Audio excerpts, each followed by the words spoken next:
अण्णा हजारेंनी एकेकाळी शिवसेना आणि मंत्र्यांना जेरीस आणलेलं होतं। महाराष्ट्रात तो संघर्ष बराच काळ गाजला, पण आता महाराष्ट्राला शरद पवार विरुद्ध अण्णा हजारे हा वाद बघायला मिळू शकतो।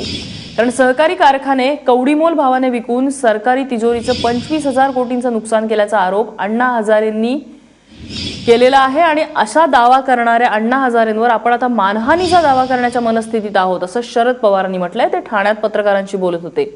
साखर कारखान्यांच्या प्रकरणी अण्णा हजारेंनी आणि स्वाभिमानी शेतकरी संघटनेचे खासदार राजू शेट्टी यांनी मुंबई उच्च न्यायालयात धाव घेतली आहे। या याचिकेवर शुक्रवारी म्हणजे 6 जानेवारीला प्राथमिक सुनावणी होण्याची शक्यता आहे।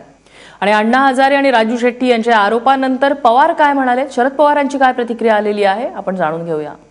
मला एक संधी मिळाली आता की याच्यात वस्तुस्थिती काय ही स्पष्ट करण्याची, आणि म्हणून मी कायदेशीर सल्ला घेतोय आणि याच्यामध्ये क्रिमिनल आणि दिवाणी असे दोन्ही खटले त्यांच्यावर या संदर्भातले करण्याची माझी मानसिकता आहे। कारण काहीही कुणी काही सांगितल्याच्या नंतर कुणीही बोलावं आणि जाऊन द्या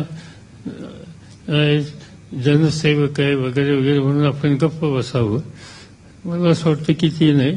त्यामुळे एका दृष्टीने चांगलं आहे, त्यांनी संधी दिली एकदाची त्यांच्याबद्दल, आणि तेही कोर्टात जायची। म्हणजे असं म्हणता येणार नाही की कुणी इन्शुरन्स आणला किंवा कुणी काही आणलं।